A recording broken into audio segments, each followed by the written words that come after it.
Hello class seventh. Social science में हम political science का चैप्टर नंबर 1 कर रहे हैं और इस चैप्टर का नाम है ऑन इक्वालिटी। ठीक है, तो आज हम इस चैप्टर का लास्ट पार्ट करेंगे। ओके, तो जैसे कि मैंने आपको इससे पहले वाले लेक्चर में मैंने आपको बताया था कि इक्वालिटी का मतलब होता है समानता। जब हर लोगों को, सोसाइटी में रहने वाले हर लोगों को एक जैसा सम्मान मिले, ठीक है, उनके साथ इक्वली बराबर से उनके साथ ट्रीट हो, तो उसको हम बोलेंगे इक्वालिटी। ठीक है, तो इक्वालिटी सच में है या नहीं है इंडियन सोसाइटी में, वो हम इस चैप्टर में हम पढ़ रहे हैं, है ना। तो मैंने आपको बताया कि इंडिया जो है एक डेमोक्रेटिक कंट्री है ना, और इक्वालिटी जो है डेमोक्रेसी का क्या है, एक मेन फीचर है। ठीक है, अब इसमें हमने पढ़ा था, एक स्टोरी से हमने शुरू किया था। जो इस स्टोरी में कौन थे, कांता, है ना। कांता कौन है, कांता एक लड़की है जो एक वुमन है जो दूसरों के घर में काम करती है ना। तो उसमें हमने पढ़ा equal right to vote. Kanta जब वोट देने जाती है सुबह, तो उसको बहुत खुश होता है कि ये देखकर कि जिस लाइन में कांता खड़ी है उस लाइन में उसके मालिक भी वोट देने के लिए खड़े हैं। तो उससे उसको ये महसूस होता है कि यहाँ पे सारे इक्वल है, बराबर है ना। मगर जैसे जैसे जैसे दिन बीतता है, जब शाम को वो अपने बेटी को हॉस्पिटल ले जाते हैं दिखाने के लिए, तो वहाँ पे लाइन में सिर्फ वही लोग हैं जो पुअर है, जो गरीब है। वहाँ पे उसको ये लगता है, कांता को, कि अगर मेरे मालिक होते तो क्या वो यहाँ पे लाइन में खड़ा होता हॉस्पिटल में, जैसे कि सुबह जब वोट देने के लिए खड़े थे, सारे खड़े थे, उसी तरह से क्या वो भी अभी हॉस्पिटल में भी वो लाइन में खड़ा होता? नहीं। उसको ये पता चलता है कि हाँ, कहीं कहीं इक्वालिटी है, जैसे कि जब हम वोट देने जाते हैं तो वहाँ पे बराबर है, चाहे मालिक हो या चाहे नौकर हो, जो भी हो, एक ही लाइन में सारे अपने टर्न का वेट कर रहे होते हैं। मगर हर जगह जो है ऐसा नहीं है ना। कहीं पे गरीब जो है वेट कर रहे होते हैं, है ना। इस तरह से उसको पता चलता है। Other kinds of equality. अब जो इन इक्वालिटी जो है गरीब और उसमें ना सिर्फ उसमें नहीं है, पुअर और रिच में नहीं है, बल्कि और भी बहुत सारे हैं, जैसे कि कास्ट सिस्टम, है ना। सोसाइटी को अलग अलग कास्ट में डिवाइड किया हुआ है, जिसमें से एक कास्ट है दलित, जो लोअर कास्ट है ना। तो उनके साथ बहुत ही ज़्यादा क्या होता है, डिस्क्रिमिनेशन होता है, भेदभाव होता है ना। जैसे कि ओम प्रकाश के बारे में हमने पढ़ा, है ना, कि किस तरह से स्कूल में उसके साथ उसके टीचर्स और दूसरे बच्चे जो है उनके साथ क्या करते थे, डिस्क्रिमिनेट करते थे, भेदभाव करते थे, है ना। फिर दूसरा हमने एक स्टोरी पढ़ा मिस्टर और मिसेस अंसारी के बारे में, कि रिलीजन हर जगह वो जा रहे थे रेंट पे कमरा किराए के लिए ढूंढने के लिए, किराए पे ढूंढने के लिए, मगर कहीं भी उनको किराए पे घर देने वाला नहीं मिलता है ना। कुछ ना कुछ बहाना करके मना कर रहे होते हैं। तो बाद में उनका जो प्रॉपर्टी जो डीलर होता है वो सजेस्ट करता है कि वो अपना नाम बदल दे, है ना। तो उससे क्या होता है कि मतलब ये यहाँ पे कि ओम प्रकाश के साथ कास्ट को लेकर डिस्क्रिमिनेट हुआ, अंसारी के साथ रिलीजन को लेकर डिस्क्रिमिनेट हुआ। तो इससे हमें ये पता चलता है कि इक्वालिटी जो है सबके साथ नहीं है, सबके साथ सब सम्मान नहीं है ना, समानता जो है वो नहीं है। रिकॉग्नाइजिंग डिग्निटी, अगर सबके साथ इक्वालिटी नहीं होंगे, किसी के साथ या डिस्क्रिमिनेट करेंगे, किसी को इनइक्वली हम ट्रीट करेंगे, तो उससे क्या होता है, उसका डिग्निटी जो है, सेल्फ रेस्पेक्ट जो है वो हर्ट होता है, ठीक है, उस पर चोट पहुंचते हैं। जैसे कि ओम प्रकाश मिस्टर और मिसेस अंसारी के साथ हुआ, है ना। तो ये जो है, ये सारा जो है नहीं होना चाहिए था, उसमें इनकी कोई गलती नहीं थी, है ना। तो ऐसा नहीं होना चाहिए। तो आज हम पढ़ेंगे ये, यहाँ तक हमने रिकॉग्नाइजिंग डिग्निटी तक हमने पढ़ा, है ना। आज हम देखेंगे यहाँ से इक्वालिटी इन इंडियन डेमोक्रेसी, ठीक है, इसके बारे में हम पढ़ेंगे कि इंडियन डेमोक्रेसी में इक्वालिटी को लेकर क्या है, क्या क्या है, कि क्या कहाँ है, ठीक है। The Indian constitution recognize every person as equal. India के कॉन्स्टिट्यूशन ने यानी कि इंडिया के संविधान ने ये बोला है कि सारे एवरी पर्सन यानी कि सारे लोग जो है क्या है, इक्वल है, बराबर है, ठीक है। दिस मीन्स एवरी इंडिविजुअल, इसका मतलब ये हुआ कि हर लोग, चाहे वो मेल हो या फीमेल हो, चाहे वो जिस भी कास्ट से बिलोंग करते हो, चाहे वो जो भी रिलीजन से बिलोंग करते हो, उसका ट्राइब जो भी हो, उसका एजुकेशनल क्वालिफिकेशन जो भी हो, उसका इकोनॉमिक या फाइनेंशियल कंडीशन बैकग्राउंड जो भी हो, सारे इक्वल है। अमीर नहीं है, गरीब नहीं है, हाई कास्ट लो कास्ट कुछ भी नहीं है, हिंदू मुस्लिम सिख ये इसके नाम पे कुछ भी नहीं है, ट्राइब ये ट्राइब को लेकर जो है इनइक्वल जो है नहीं है। कॉन्स्टिट्यूशन ने ये बोला कि सारे लोग क्या है, इक्वल है, यानी कि बराबर है, ठीक है। In democratic India the principle of equality of all person is recognized. India के डेमोक्रेटिक इंडिया में कि ये प्रिंसिपल, कौन सा उसूल, इक्वालिटी ऑफ ऑल पर्सन जो है उसको रिकॉग्नाइज किया, ठीक है, उसको माना है। यानी कि earlier no law existed to protect people from discrimination and it treatment. अब इसका मतलब ये नहीं है कि सारे लोग इक्वल होंगे। अभी हमने उससे पहले वाले अब भी मैंने बोला कि हर लोग हर जगह पे बराबर नहीं है ना, कहीं पे इनइक्वालिटी है, मगर फिर भी जो है यही है कि इंडिया के कॉन्स्टिट्यूशन ने यही बोला है कि सारे लोग जो है क्या है, इक्वल है, यानी कि बराबर है, ठीक है। अब जो है earlier no law existed to protect people from discrimination and ill treatment. अभी ये कह रहे हैं कि आजकल जो है ये तो ठीक है, इंडिया के जब से इंडिया जो है डेमोक्रेटिक बना है तब से जो है यहाँ पे कुछ ऐसे कानून बने हैं, कुछ लॉज बना है जो क्या करते हैं, लोगों को बचाते हैं, जिसके साथ डिस्क्रिमिनेशन होता है या जिसके साथ भेदभाव होता है उनको बचाते हैं, ठीक है। Now there are several law that work for treat as equal. ऐसे ऐसे कानून बने हैं जो क्या है, इक्वली ट्रीट करने के लिए है, पहले नहीं होते थे, ठीक है। Recognition of equality includes in constitution. जो कॉन्स्टिट्यूशन में जो इक्वालिटी को लेकर जो भी दिया है वो कौन कौन सा है, जैसे कि every person is equal before law, सारे लोग कानून के सामने जो है सारे लोग बराबर है, चाहे वो इंडिया का प्रेसिडेंट हो, चाहे वो कांता हो जो दूसरों के घर में काम करती हो, ठीक है। यानी कि सारे लोग जो है कानून के सामने बराबर है, they are equal before law, ठीक है। No person can be discriminate on the basis of religion, caste और सेक्स। कोई भी किसी के साथ भी कोई डिस्क्रिमिनेशन नहीं होगा, कोई भेदभाव नहीं होगा उसके रिलीजन को लेकर, उसके कास्ट को लेकर, या वो लड़का है या लड़की है इसको लेकर कोई डिस्क्रिमिनेशन नहीं है, ठीक है। कानून के सामने सारे लोग बराबर है। और बोला है every person is access to all public places including playground, hotels, shops, markets. जो सारे लोग, जो पब्लिक प्लेस होता है ना, जैसे कि प्लेग्राउंड हो गया, होटल्स हो गया, शॉप्स हो गए, ये मार्केट्स हो गया, ये तो पब्लिक प्लेस है ना, सारे लोग यहाँ पे अलाउ है, सब आ सकते हैं।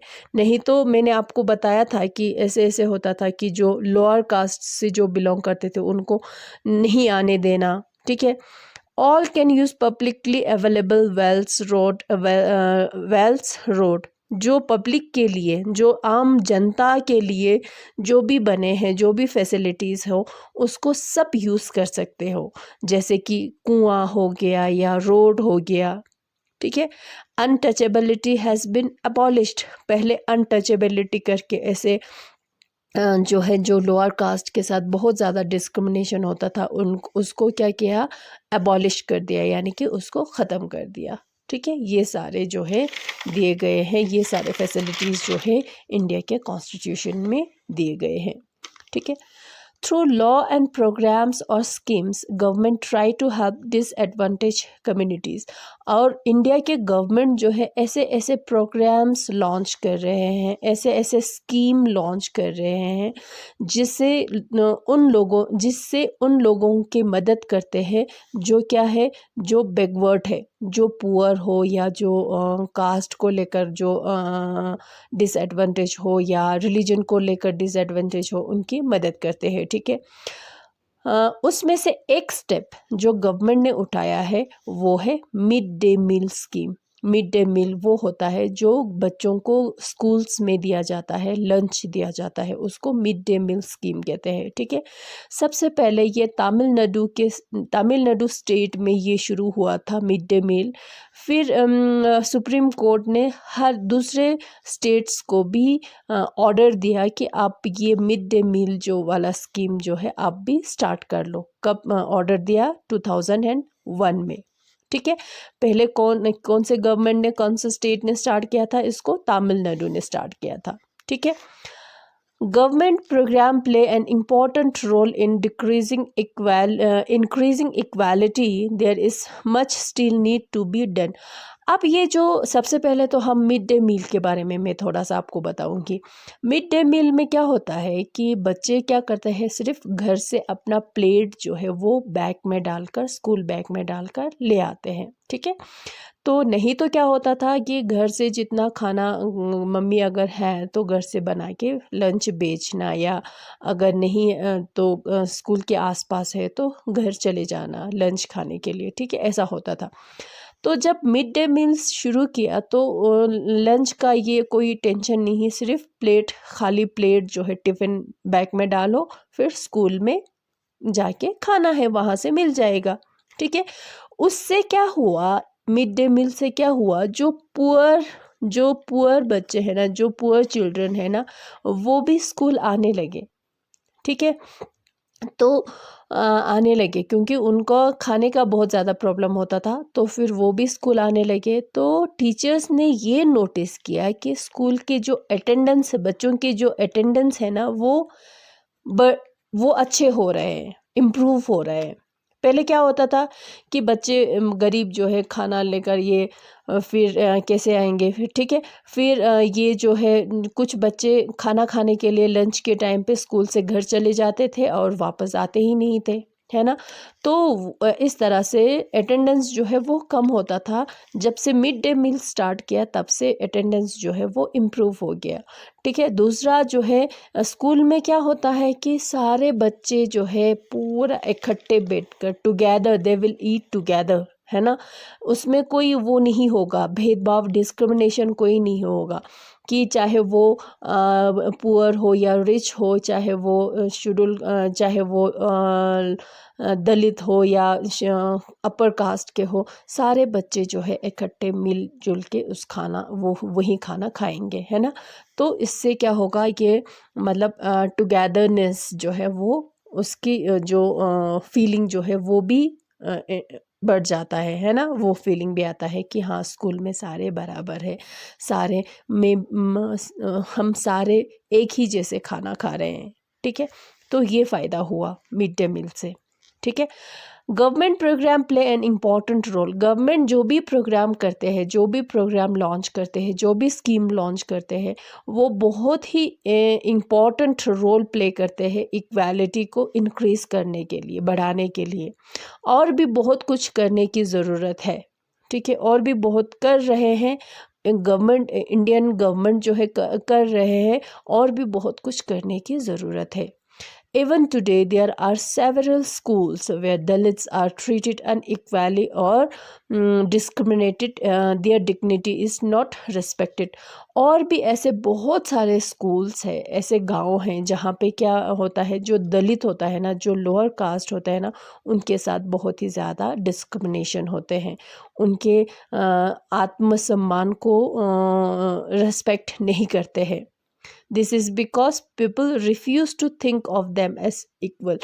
एक रीज़न तो ये है, एक जो इक्वली ट्रीट, जो उनके साथ डिस्क्रिमिनेट होता है ना, एक रीज़न तो ये है, क्या है कि लोग नहीं चाहते हैं ठीक है, लोग नहीं चाहते हैं कि वो हमारे साथ, जैसे कि एक यहाँ पे एक मिडिल क्लास होगा, ठीक है, यहाँ पे एक लोअर क्लास के लोग होंगे, तो यही लोग नहीं चाहेंगे कि ये हमसे बराबर है, हमारे साथ ये भी बराबर है। ये लोगों की एटीट्यूड या बोलो या लोगों की बिहेवियर जो है उसको चेंज करना पड़ेगा पहले तो, ठीक है। चाहे गवर्नमेंट जो है कर रहे हैं, किया हुआ है, मगर लोगों की सोच को बदलना बहुत ज़्यादा ज़रूरी है ना। Only when people begin to believe that no one is inferior, every person deserves to be treated with dignity, that present attitude can change. अगर लोग ये सोचना शुरू करेंगे, ये मानना शुरू करेंगे कि कोई भी इन्फीरियर नहीं होता, कोई भी हमसे नीचे नहीं होता, सारे बराबर है, ठीक है, तो तभी जो है चेंज आएगा, तभी बदलाव आएगा, है कि नहीं है। Issues of equality in other democracies, अब जो है ये तो हमने पढ़ा इंडिया के बारे में, है ना। इंडिया में भी है ऐसे किसको लेकर, कास्ट को लेकर, रिलीजन को लेकर इनइक्वालिटी बहुत ज़्यादा है। गवर्नमेंट ने बहुत ज़्यादा प्रोग्राम्स जो है लॉन्च किया है, कर रहे हैं, और भी बहुत कुछ करने की ज़रूरत है ना। और उसमें से लोगों की सोच को बदलना भी ज़रूरी है। लोग जो है वो तो हमें ही बदलना पड़ेगा, है ना, हमें ही अपनी सोच जो है बदलना पड़ेगा। अब जो है ये तो इंडिया के बारे में हो गया। अब हम ये देखते हैं कि इक्वालिटी जो है दूसरे डेमोक्रेसीज में इक्वालिटी को लेकर क्या है, ठीक है। Not only in India, issue of equality continue in many democratic countries. अब ये सिर्फ इंडिया की बात नहीं है, ये जो इक्वालिटी का जो इश्यू है ना, ये प्रॉब्लम जैसे है ना, वो तो दूसरे कंट्री में भी है। फॉर एग्जाम्पल मान लो, उसमें से हम एक एग्जाम्पल लेंगे यूनाइटेड स्टेट ऑफ अमेरिका का, यूएसए का, यूनाइटेड स्टेट ऑफ अमेरिका का, ठीक है।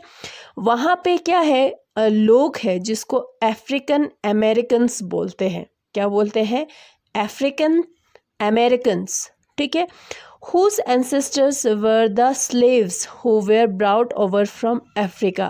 अब ये अफ्रीकन अमेरिकन्स कौन थे? ये वो लोग थे जिनके पूर्वज, कहते हैं ना एंसेस्टर, यानी कि जो जिनके पूर्वज जो है क्या काम करते थे? स्लेव का काम करते थे। स्लेव यानी कि गुलाम करना, किसी की गुलामी करना, किसी के अंडर काम करना।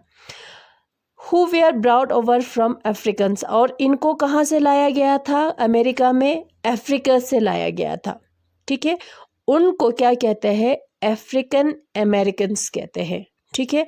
और जिनके पूर्वज क्या थे? स्लेव्स थे। तो वहाँ पे तो ये अफ्रीकन तो ब्लैक होता है, इनका कलर जो है क्या होता है? ब्लैक होता है ना। और दूसरा जो अमेरिकन है ना, उनका कलर क्या होता है? वाइट होता है, ठीक है।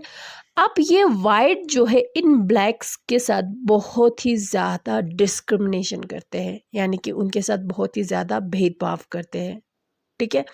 उनके साथ, किसके साथ? अफ्रीकन अमेरिकन्स के साथ, ठीक है। कौन? वाइट लोग, जो गोरे लोग, ठीक है। Their lives today is largely unequal, उनकी लाइफ जो है अनइक्वल है। किनकी लाइफ? अफ्रीकन अमेरिकन्स की लाइफ जो है अनइक्वल है, ठीक है। Prior to movement in 1950 for equal right for them, they were extremely treated unequally in the United States।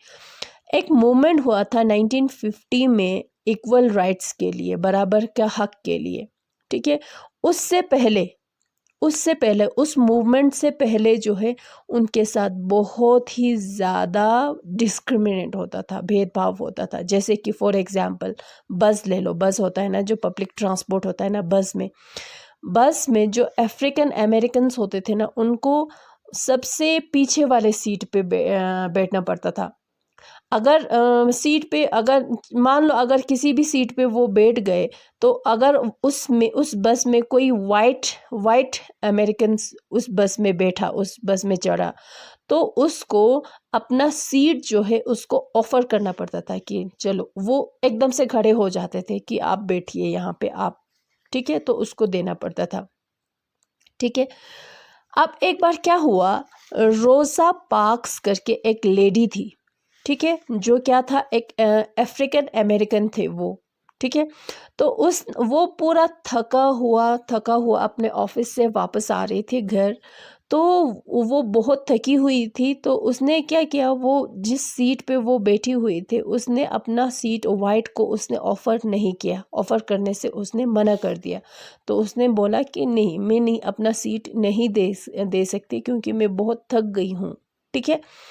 तो स्टार्टेड अ ह्यूज, उसी रोज़ा पार्क्स के उसी बिहेवियर से क्या हुआ, एक बहुत ही बड़ा एजिटेशन स्टार्ट हुआ। किसके खिलाफ? अनइक्वल के खिलाफ। अनइक्वल जो ट्रीटमेंट होते हैं उनके साथ, अफ्रीकन अमेरिकन्स के साथ जो है, उनके साथ उसके खिलाफ जो है एक एजिटेशन जो है वो स्टार्ट हुआ, एक मूवमेंट स्टार्ट हुआ, जिसको क्या कहते हैं? सिविल राइट्स मूवमेंट, ठीक है। तो वहाँ पे एक लॉ, कानून पास किया, कब? 1964 में, और उस कानून का नाम है सिविल राइट एक्ट, ठीक है। तो उस कानून के तहत उन्होंने ये बोला कि बेसिस ऑफ रेस ये डिस्क्रिमिनेशन जो है नहीं होगा, वहाँ पे भेदभाव नहीं होगा रेस को लेकर, रिलीजन को लेकर या नेशनल ओरिजिन को लेकर। जो स्कूल्स है, पहले क्या होता था, अफ्रीकन अमेरिकन्स और वाइट के बच्चों का स्कूल जो है अलग होता था, बिल्कुल सेपरेट होता था, ठीक है। जो अफ्रीकन अमेरिकन्स का जो उनका स्कूल होता था, वही बच्चे जो है उनके बच्चे जो है उसी स्कूल में पढ़ने जाते थे, ठीक है। और वाइट जो अमेरिकन्स जो थे उनका बिल्कुल अलग स्कूल होता था। तो उस कानून के तहत ये बोला कि स्कूल जो है, जैसे कि ये स्कूल जो है ओपन है उनके लिए भी, किसके लिए? अफ्रीकन अमेरिकन्स के लिए भी, उनके बच्चे के लिए भी ओपन है। अब आप लोग भी अपने बच्चों को उस स्कूल में, जो वाइट्स के लिए जो पहले होता था उसमें बेच सकते हो। मगर क्या होता था कि हाँ, स्कूल बेचने का परमिशन तो उनको मिल गया, मगर ये जो अफ्रीकन अमेरिकन्स जो है वो ज़्यादातर क्या होते थे? पुअर होते थे। तो वो लोग अपने बच्चों को उस स्कूल में नहीं भेज पाते थे जहाँ पे वाइट्स अपने बच्चों को भेजते थे। क्यों? क्योंकि वो पुअर होने की वजह से वो ये फ़ीस ले लो, जितना फ़ीस होता था, जितना एक्सपेंसेस होता था, वो पूरा नहीं कर पाते थे, ठीक है। इस तरह से होता था। समझ में आया? Challenge of democracy. No country can be describe as complete democratic. हाँ, अभी हम कहते हैं कि India is a democratic country, या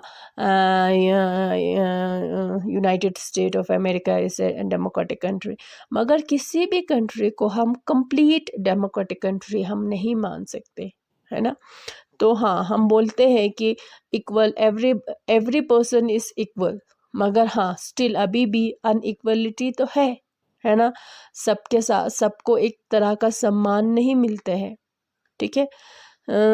communities or individual trying to recognition of equality as well as new issues, यही कोशिश करते हैं कि अपनी इक्वालिटी जो है वो आए, है ना।